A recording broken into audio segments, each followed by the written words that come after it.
사랑하는 성도 여러분, 오늘 우리는 성찬식을 거행할 예정입니다. 여러분 가운데는 우리가 왜 성찬식을 할까?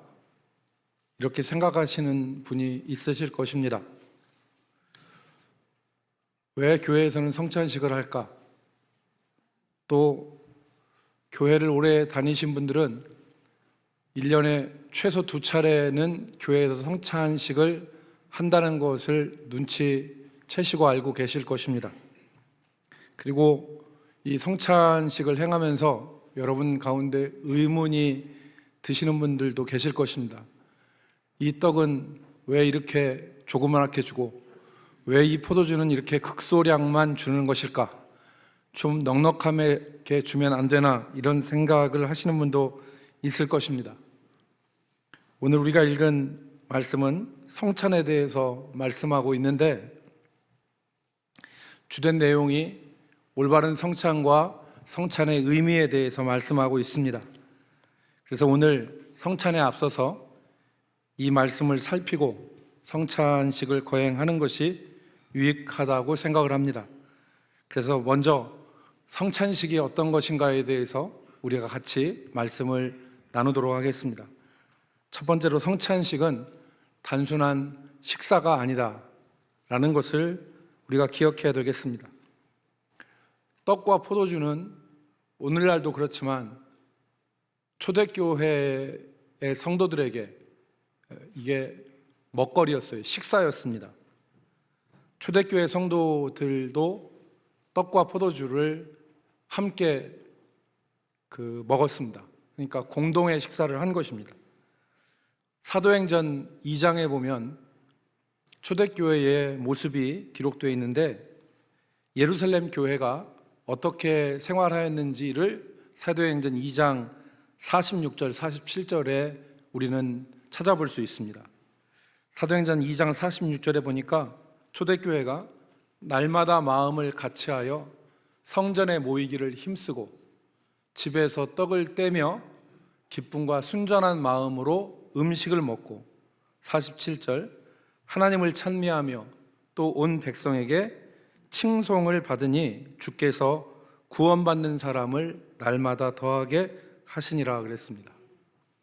여기서 앞에 46절을 보시면 앞에 집에서 떡을 떼며 라는 말이 있고 뒤에 기쁨과 순전한 마음으로 음식을 먹고 라고 하는 말이 있습니다.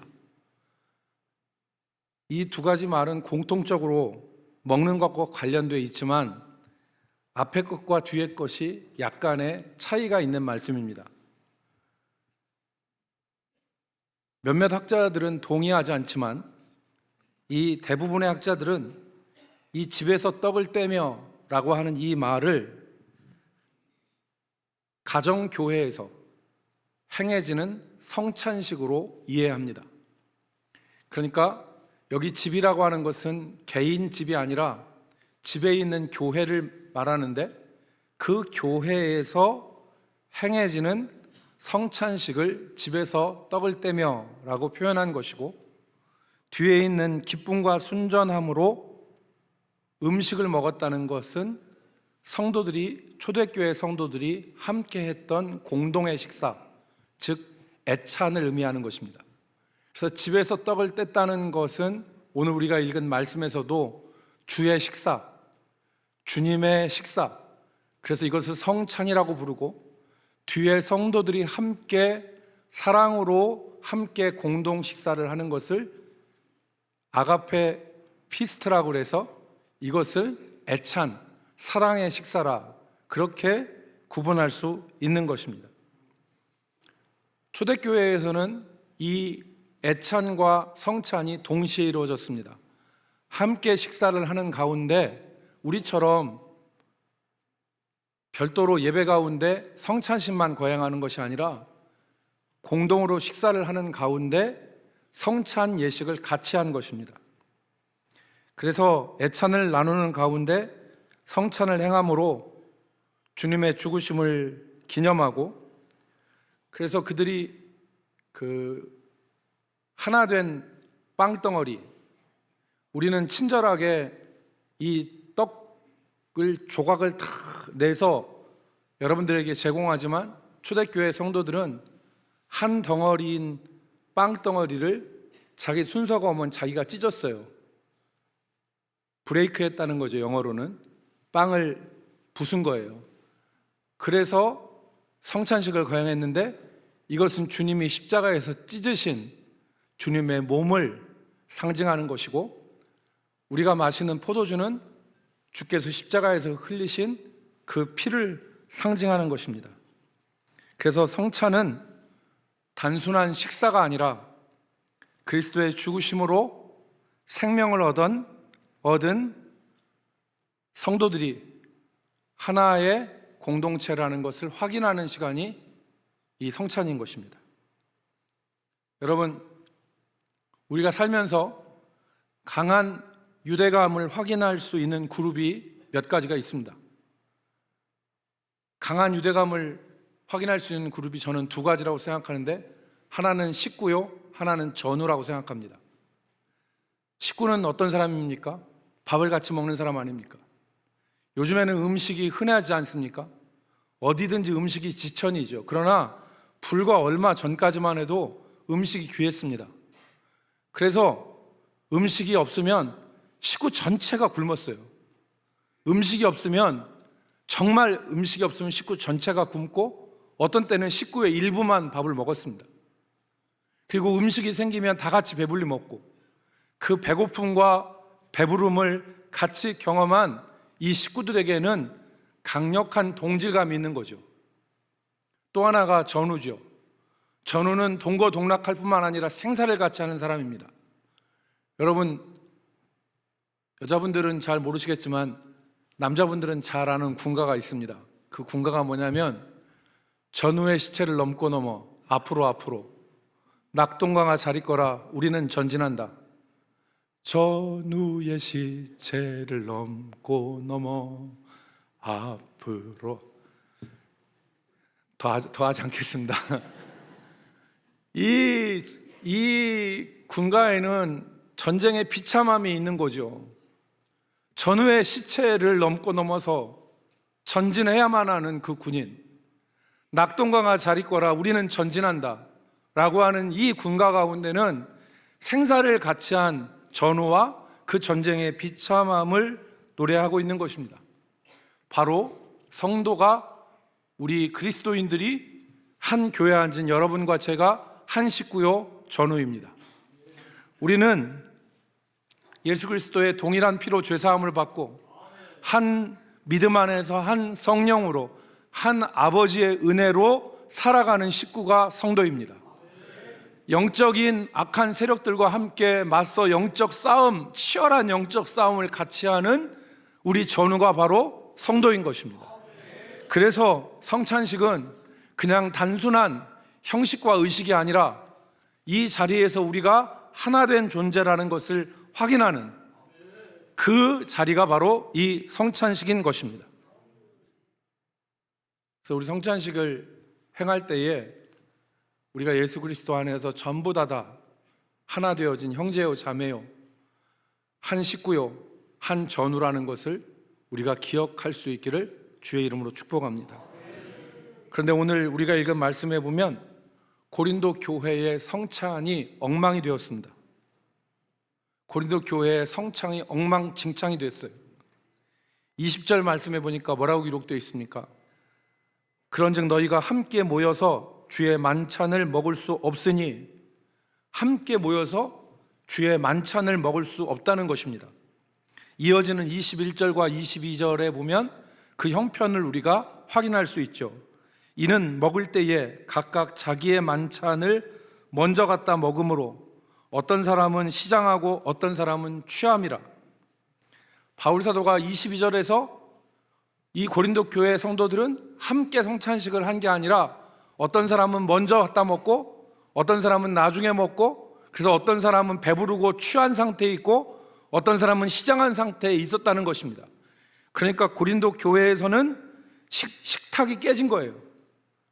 교제의 식탁이 깨진 것입니다. 그래서 바울 사도가 22절 말씀에 뭐라고 합니까? 너희가 먹고 마실 집이 없느냐? 너희가 하나님의 교회를 업신여기고 빈궁한 자들을 부끄럽게 하느냐? 내가 너희에게 무슨 말을 하랴? 너희를 칭찬하랴? 이것으로 칭찬하지 않노라 그랬습니다. 여러분, 여기 어떤 사람은 먼저 먹고 어떤 사람은 나중에 먹고 시장한 것은 단순히 시간을 맞추지 못한 것이 아닙니다. 시간을 못 맞춰서 어떤 사람은 일찍 먹고 어떤 사람은 나중에 먹는 것이 아니라 우리가 읽은 18절 말씀에 보면 그 이유를 설명하고 있는데 그 이유는 그들 사이에 분쟁이 있었기 때문에 그렇습니다. 18절 말씀에 뭐라고 했습니까? 먼저 너희가 모일 때에 너희 중에 분쟁이 있다함을 듣고 어느 정도 믿거니와. 고린도 교회에는 분쟁이 있었던 거예요. 다툼이 있었던 겁니다. 그리고 19절에는 파당이 있었다고 그랬습니다. 분쟁이 있었고 서로 나누는 파당이 있었던 것이죠. 그래서 20절 말씀을 다시 보십시오. 20절 말씀에 그런즉 너희가 함께 모여서 주의 만찬을 먹을 수 없으니, 여기 그런즉이라고 하는 말은 이유를 나타내는 접속사로 쓰였습니다. 왜 함께 못 모였느냐? 파당 때문에, 분쟁 때문에 서로 함께 성찬식을 하지 않은 것입니다. 어떤 사람들은 같이 먹지 않고 먼저 먹고, 또 어떤 사람은 나중에 먹어서 식탁이 깨진 것입니다. 그래서 바울 사도는 결코 너희들을 칭찬할 수 없다 그랬습니다. 왜 이것이 칭찬할 수 없는 일입니까? 주님께서는 종이나 자유인이나 유대인이나 헬라인이나 남자나 여자를 하나로 만드셨습니다. 하나 되게 하신 것이요. 갈라디아서 3장 26절 말씀에 뭐라고 기록되어 있습니까? 너희가 다 믿음으로 말미암아 그리스도 예수 안에서 하나님의 아들이 되었으니, 여러 형편과 종이나 자유자나 유대인이나 이방인이나 아니면 남자나 여자나 모두가 다 믿음 안에서 하나님의 자녀가 되었는데 그것을 깬 것입니다. 28절에 뭐라고 했습니까? 너희는 유대인이나 헬라인이나 종이나 자유인이나 남자나 여자나 다 그리스도 예수 안에서 하나인이라 그랬어요.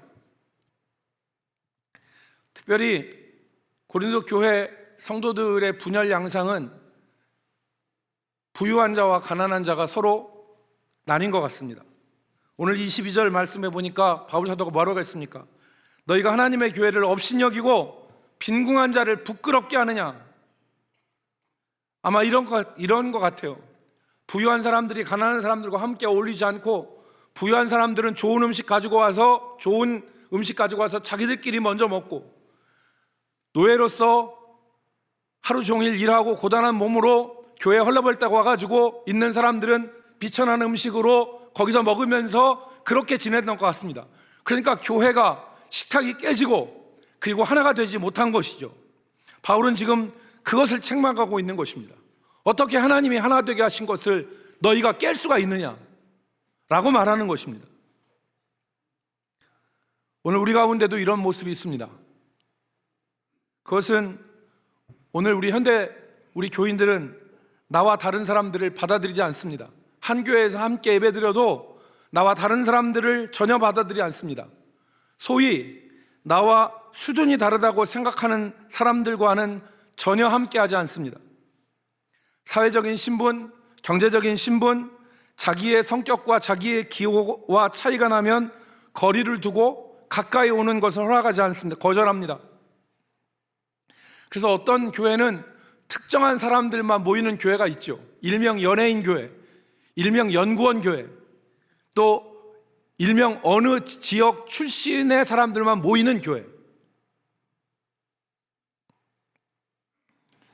그런데 이 특정한 기호와 쏠림이 자신의 이익을 위해서 쏠린다는 것입니다. 교회에 나가고 모임을 나가고 그런 일을 해도 내게 이득이 되고 내게 도움이 되는 쪽으로만 나가는 것입니다. 유력한 사람이 있는 모임에 나가고 힘 있는 사람들이 있는 모임에만 나가려고 하고, 내가 손해보고 내가 희생해야 되는 것은 쳐다보지도 않고 기피 하는 현상, 이런 것들이 오늘 교회 안에 있습니다. 여러분, 우리가 잘 아는 이 하버드 대학과 예일 대학의 교수를 했던 헨리 나우엔이라는 사람이 있습니다. 저 사진인데, 이 사람은 세계 최고의 대학 하버드 대학의 신학과 교수였습니다. 그리고 예일 대학교의 신학과 교수였습니다. 이 사람은 성공한 신학자였죠. 세계적인 명성을 가지고 있던 사람입니다. 그런데 외적 성공과는 달리 내적으로는 깊은 공허와 불안에 늘 시달렸어요. 너무 자기가 그래도 하나님을 알고 하나님 안에서 은혜를 누리는 것을 가르치는 신학교 교수인데 자기 자신에게는 평안이 없었고 자기 자신에게는 이 기쁨이 없었어요. 그래서 이 사람이 결국 하다 안 돼서 모든 걸 다 내려놓고 한 지적장애인 공동체로 들어갑니다. 캐나다 토론토에 지금도 있는 라르쉬 공동체라고 하는 곳으로 갑니다. 장 바니에라고 하는 사람이 1964년, 이 사람인데 장 바니에라는 사람이 1964년에 토론토에다가 이 공동체를 만들었어요. 지적장애인들과 일반인들이 함께 생활하는 공동체입니다. 그 공동체, 다음 사진을 보시면 그 사람들이 그곳에 생활하는데 지적장애인들과 그리고 비장애인들이 같이 생활하는 거예요. 그래서 그 가운데 어떤 세상적인 것이 아니라 다른 것을 다 내려놓고 무엇을 해서가 아니라 존재하는 것 자체로만 서로를 인정하고 서로를 기쁨이 되는 그 공동체에 들어갑니다. 그리고 그곳에서 평안을 얻습니다. 성공주의자들은 헨리 나우엔이 모든 걸 다 포기한 실패자라고 얘기할 수 있는데 그렇지 않습니다. 여러분, 헨리 나우엔은 이전에도 위대한 신학자였고 이전에도 뛰어난 신학자였는데 이곳에 들어가서 지적 장애를 가진 사람들과 함께 생활하면서 그의 신학이 더욱더 깊어졌습니다. 그의 영성이 더욱더 깊어져서 여러분들 가운데 책 좋아하시는 분들은 헨리 나우엔의 책을 한 권씩 손에 다 주워 보셨을 만큼 유명한 신학자가 되었습니다. 이 사람이 처음에는 자기는 정상인 그리고 다른 사람은 장애인 이렇게 생각했는데 그곳에 살면서 깨닫게 되었습니다. 그래서 한 말이 이 말입니다. 우리는 강함으로 하나님께 나아가는 것이 아니라 우리의 약함을 통해 서로에게 그리고 하나님께 나아간다. 우리는 잘남으로 강함으로 똑똑함으로 우리가 하나님 앞에 나가는 것이 아니라 우리는 연약함으로 서로에게 나가고 우리는 연약함으로 하나님께 나갈 수 있다는 것입니다. 사랑하는 성도 여러분, 내게 득이 되는 사람에게만 가지 마십시오. 내게 득이 되는 사람에게만 가지 마십시오. 결코 그렇게 되지 않습니다. 나와 다른 사람들을 받아들이십시오. 나와 다른 사람들을 받아들이십시오. 거기서 우리는 하나님의 은혜를 경험할 수 있습니다. 성찬은 단순한 식사가 아니라 그리스도 안에서 우리가 신분과 지위와 성격과 기호가 달라도 나와 다른 형제를 밀어내는 것이 아니라 함께 한 형제요 자매라는 것을 확인하는 자리가 이 성찬의 자리인 것입니다. 두 번째, 성찬은 주의 죽으심을 기념하는 식사입니다. 오늘 바울 사도는 고린도 교회에 잘못되어진 깨어진 성찬에 대해서 이야기한 이후에 성찬의 본질적 의미를 말합니다. 내가 너희에게 전하는 것은 주께 받은 것이니, 23절 말씀에 내가 너희에게 전한 것은 주께 받은 것이니 곧 주 예수께서 잡히시던 밤에 떡을 가지사 축사하시고 그리고 그 잔을 가지사 축사하시고 그리고 이 떡은 너희를 위하여 찢는 나의 몸이라고 말씀하시고 그리고 이 피는 너희를 위하여 흘리는 내 피라고 말씀하시면서 이것을 먹고 마실 때마다 나를 기념하라 라고 말씀하신 것을 고린도 교회에 전했습니다. 성찬의 기원은 유월절 예수님 식사입니다. 우리를 위하여서 찢으신 주님의 몸 그리고 흘리신 피를 우리가 먹고 마시면서 기념하고 기억하는 것입니다. 이것이 중요합니다. 왜 우리가 주님의 죽으심을 하냐? 이것이 우리의 존재의 기반이기 때문에 그렇습니다. 우리의 신앙의 기반이 여기에 있기 때문에 그렇습니다.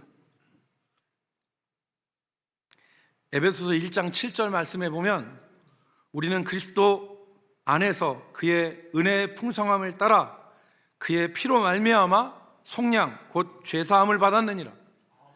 그리스도의 십자가의 피로 우리가 죄사함 받았고, 이 십자가의 피를 확신하지 않으면 우리는 죄사함의 확신을 가질 수가 없습니다. 골로새서 1장 20절 말씀에 그의 십자가의 피로 화평을 이루사, 십자가의 피가 아니면 하나님과 우리가 원수된 자리에서 화평하지 못합니다. 그의 십자가의 피로 화평을 이루사 만물 곧 땅에 있는 것들이나 하늘에 있는 것들이 그로 말미암아 자기와 화목하게 되기를 기뻐하심이라 그랬어요. 세례는, 지난주에 우리가 받았던 세례는 그리스도를 주로 고백하는 것이고, 성찬은 그의 죽으심으로 우리가 하나님의 자녀가 되고 하나님의 은혜 가운데 있음을 고백하는 시간인 것입니다. 사죄의 확신, 구원의 확신, 영적 승리의 확신, 이 험한 세상에서 하나님이 나와 함께 하시는 임마누엘의 확신, 그리고 악한 자들에 대해서 우리가 이기는 승리의 확신, 영생의 소망, 이 모든 것이 바로 이 십자가에서 피 흘리신, 자기의 몸을 찢으신 그리스도의 죽음에 기반한 것입니다. 이것을 확신하지 않고는 아무것도 확신할 수는 없습니다.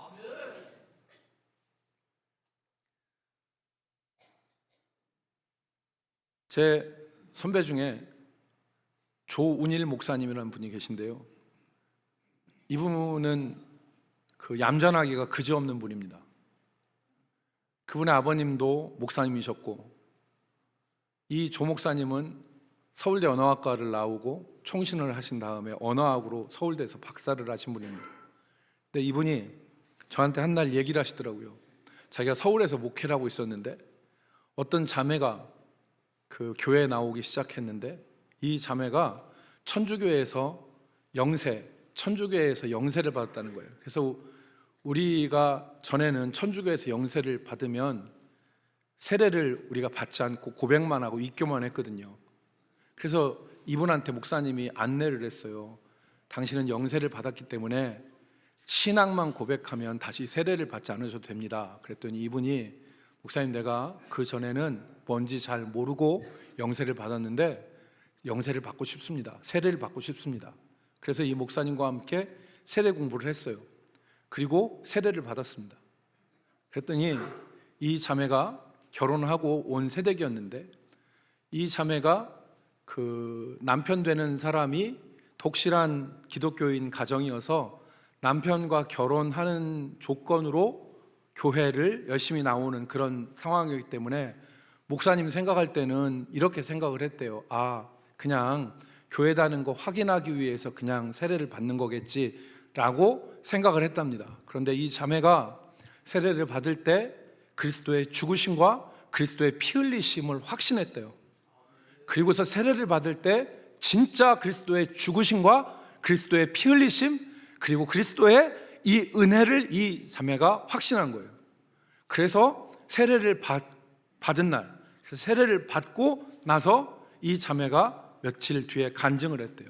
목사님, 저한테는 수족냉증 병이 있었고 그로 인하여서 자기는 임신이 되지 않았는데, 내가 세례를 받는 그 순간 그리스도의 죽으심을 확신하고 그리스도의 피 흘리심으로 말미암아 죄사함을 받은 것을 확신하고 내가 하나님 자녀가 되는 것을 확신할 때 내 몸이 뜨거워졌습니다. 이 목사님은 어떤 신유의 은사가 있으신 분이 아니에요. 정말 신유의 은사하고는 거리가 먼 분이었는데, 그리스도의 죽으심을 확신하고 그리스도의 피 흘리심을 확신할 때에 하나님께서 그 속에서 은혜로 역사하신 것입니다. 오늘 우리가 성찬을 대하면서 그의 죽으심을, 또 그의 피 흘리심을, 우리에게 생명의 떡과 생명의 피로 우리에게 은혜를 주신 것을 확신할 때에 오늘 우리는 더욱더 은혜 안에 굳건하게 서는 것입니다.